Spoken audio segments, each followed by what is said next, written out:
All right, I don't have too much to say, but look, I'm really, really pleased to be back in this place. I think, like every other person that has the privilege of being in one of those 120 seats over there, coming to work every single day to do our little bit to try and make a change for this country is what we put our boots on in the morning to do. I want to acknowledge in particular the overwhelming amount of support that I received during my time off. I was brought to tears frequently by the love, care and compassion from people of all walks of life. Yeah, that was something that I hadn't expected. Two, I want to acknowledge just probably how cancer and terminal illness impacts every single one of us, our families, our whānau. We all know somebody that has been impacted by these taumaha kind of illnesses that sit within our lives, and so that has meant for me personally, it really was a wake-up call, a lot of reordering of priorities, and I think coming back to work, I guess there's a real fervent fire in my belly, if you will, to get back into the mahi. We've got some incredible, I feel really honoured actually just to be a part of Jacinda's cabinet. We have this incredible opportunity right now to, for me in the conservation space particularly, I'm a rural kid, come from rural Aotearoa. We're doing a lot of work in terms of getting our people into mahi through Jobs for Nature out in the regions. That's something that makes me want to chuck my boots on every single day. We have a biodiversity strategy that needs a lot of work to give effect to implement it. I'm doing a lot of work with David Parker with respect to the RMA reforms, making sure that our people come along with and that we come up with, I guess, policies that will help us all transition and be most well placed that we can be in terms of those reforms and how they land. But look, feel free to fire some questions. I'm stoked to be back. I'm feeling really good, like really, really good. The treatment period was a little rough. It was supposed to be 6 weeks. For a range of reasons, it extended to 9. And it kind of came with a caveat over the recovery period that it could impact in a whole range of different ways. I was very, very fortunate, and I put that down actually a lot to all the prayers that I received from across the country and the good thoughts. But the recovery for me, Jenna, went exceptionally well, and I'm really, really pleased with the way that my body's responded. The medical team has said, all right, you're ready to go. They've given me the little warrant, the tick. Ongoing, I will have checks every 6 months, and that will assess and we'll make decisions at each of those junctures as to how I'm going. I'm free from all of my cancer-related treatment, so I'm not on any medication any longer. And yeah, the body is feeling a lot better today than what it did prior to taking leave. The pain's gone, and that's been something that's I've really welcomed. I didn't know that I was living with that much pain until it's gone. What was the first thing that you did when you got back from Wellington into the rehab? I grabbed my weekend bag and read my papers, and then we rearranged the office. Yeah. The whānau, yeah, look, they are really good. For all of my whānau and friends, the intimate tight circle that I have, we called them the angels. A lot of people put their lives on hold to support me through that journey, and I know that I'm incredibly privileged to have had that support. Every person that I met, and you meet a lot of people, you become intimately connected with other patients as they're going through their journeys, and I felt just so well supported by whānau, by my friends. They are pleased. They are looking at my return with trepidation, of course, and I've promised them, and I make this promise to my boss as well, that we will stage that return to make sure that I'm not going beyond what my body can do. So you'll all be aware by now, my good mate and Cabinet colleague, the Honourable Chris Whāwhoi, will retain emergency management for and we'll reassess in about 8 weeks' time. It's a 24/7 job, so you know, we need to be able to manage energy in that way, and I'm really grateful to him. Tēnā koe. You've been through a journey which, you story or those people that you met on that journey into this space? Yeah, look, I mean, there's a couple of things. First is, and this is a message to myself and to all of us, when something doesn't quite feel right, please go and take the time out, even if it feels a little selfish, to cut away, but to touch base with your body, get the checks that you need. In my case, it was getting a smear test, and that was something I was scared to do. For others, whether it's your mammograms, your prostate checks, whatever it is, mental health, getting the support that we all need to be healthy, and that's a gift that we can give to our whānau. At a more intimate level, I guess I was hopeful that by sharing my story that would result in others taking a step to get their health tested. That has meant, as a consequence, which I wasn't quite prepared for, but I'm glad I was there, a lot of people got in touch during their testing periods. So they'd let me know when they got their test, and I'm talking about hundreds, if not thousands of people. And then when those tests, for some, came back abnormal, it meant being there, and for those that felt a little uncertain. And when those results again came back with perhaps cancer results, it's meant that I've been a friend via the internet for those that are going through that process. But it's a really scary journey at all stages. And I think bringing awareness to the complexities that come, it's not just a physical thing, it's mental, it's spiritual, and it does, in my case, it really relied on a whānau to be able to support me through that. From a policy perspective, my good friend and colleague, Dr. Aisha Verrill, obviously has been a steward for a range of cervical cancer announcements while I was on leave, and that was part of the Budget 2021 process that we've just been through. And I couldn't, it would be remiss if I didn't acknowledge just how hard-working the health practitioners have been, and the amount of care, how far beyond they go every single day to make sure that people like myself are taken care of. So I guess that at a personal reflection, that certainly shapes the way that I look at my return. Kiri, do you think this will change you as a politician? It sounds like it's obviously an almighty reckoning, and you talk about how scary it was. Like, I know when you shared that diagnosis of percentage chance of survival, it just really brought hope to so many people, how daunting this is. Will it change the way you operate, or your priorities, or what you want to get done? Yeah, certainly. I think a diagnosis like this, you're confronted with your mortality. And, look, any of us may be hit by a bus tomorrow, but we probably don't spend a lot of time thinking about what the impacts of that will be on your friends, on your family, on those things that you set out to achieve in life. So at a personal level, as a politician, as a family member, at every single level, I think that the diagnosis and the treatment that I've been through has changed my outlook.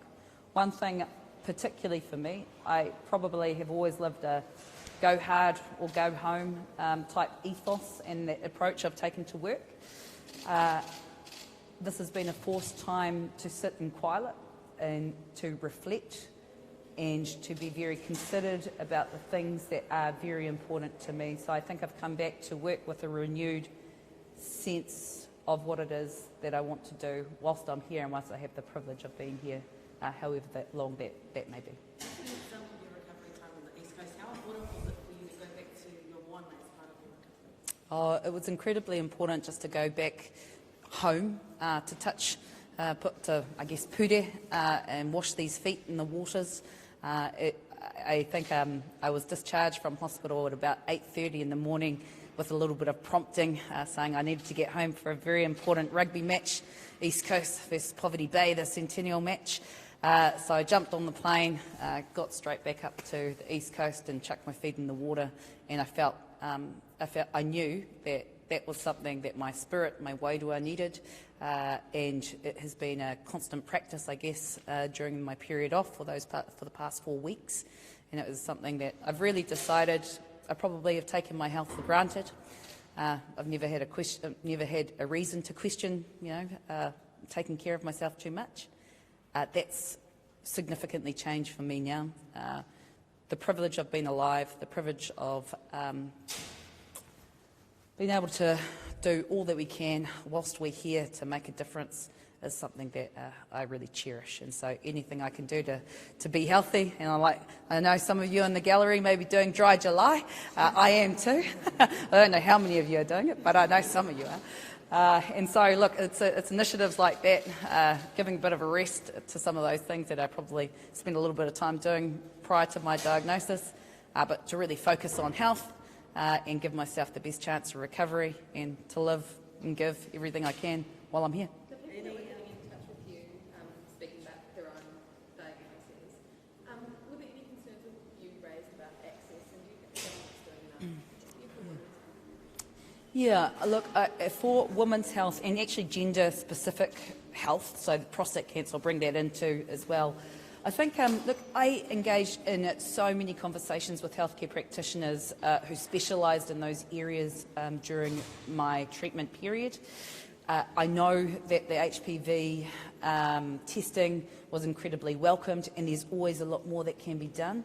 But prior to that announcement, that was certainly what I was getting soft lobbied by the doctors that were treating me. That was going to make a significant and fundamental difference to the way that women's health and cancers could be detected. So really extremely pleased to see that that's gone through, and now we've got the period where that will be phased in.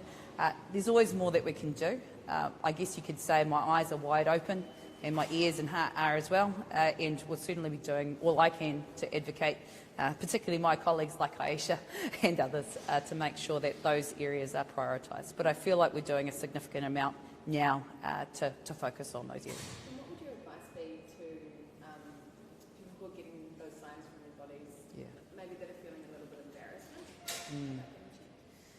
Yeah, look,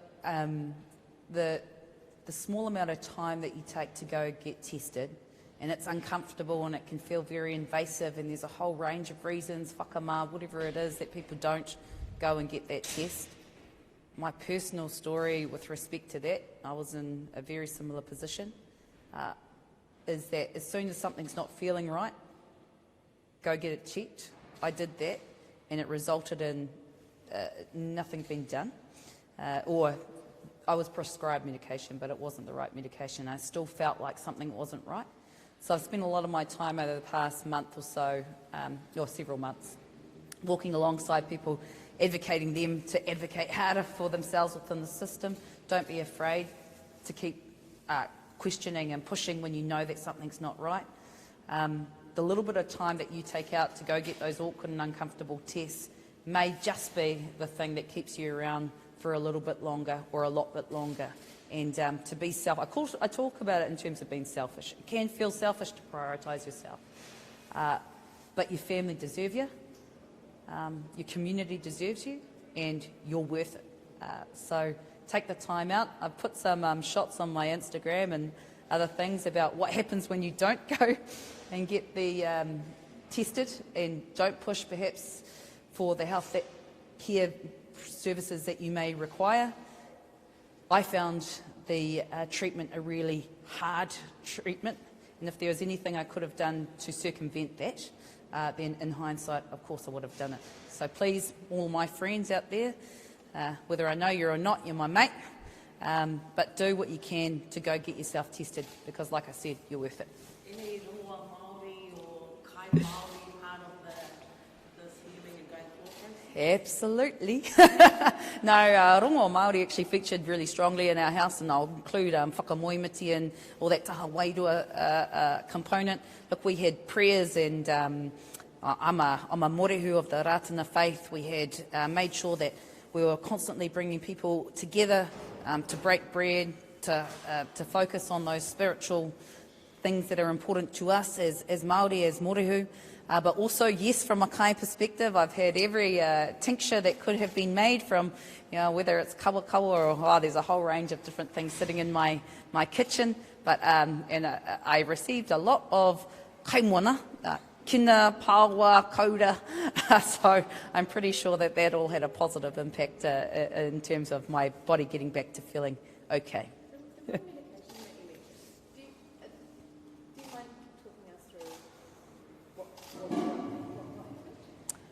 Sorry, what was the question? You said initially you were put on the wrong medication when you came. Yeah.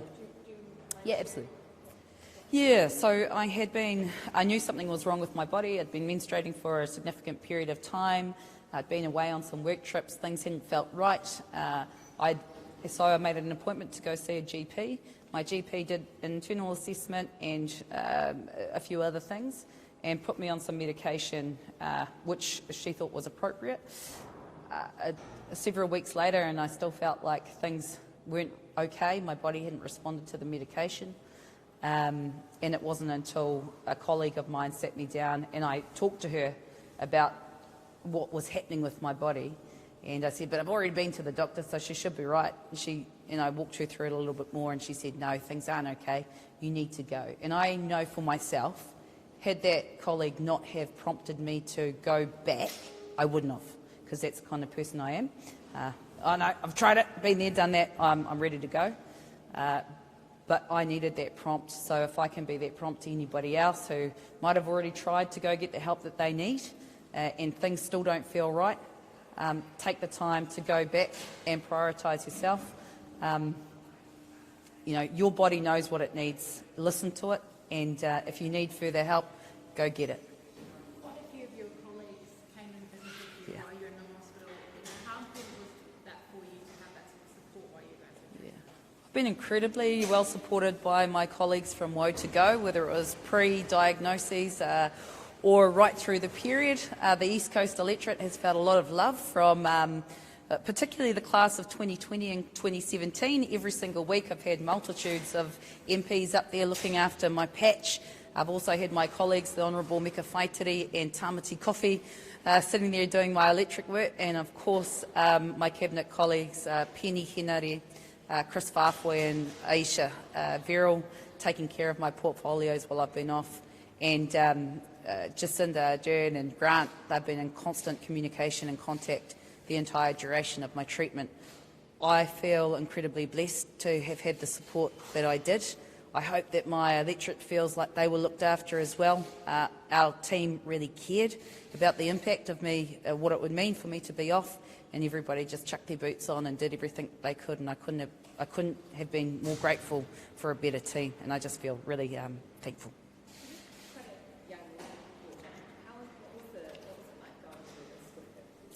Yeah, Hiwi Te Rangi, she's almost 4.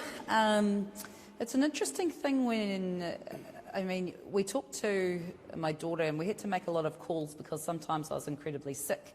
You don't want her to see things that might leave a permanent scar, but we also wanted to be very open and honest about what was happening because we didn't want to, keep her in the dark. So she knew that the tākuta were going to whakatika mum's tenana, and so that the doctors were going to do everything they could to look after me, and so we hoped to provide her a relatively positive experience going through. She sat with me on the hospital bed. She was there with me when I got my diagnosis, and she pulled my hand. It's quite funny. She put her hand on my arm and she said, "Kai te pai, mum, kai te pai, kai konei ahau." So she knew that something was wrong, and she could tell that not everything was okay, but she wanted me to know that she was right here, and together she was going to support me through it. And she was the absolute light.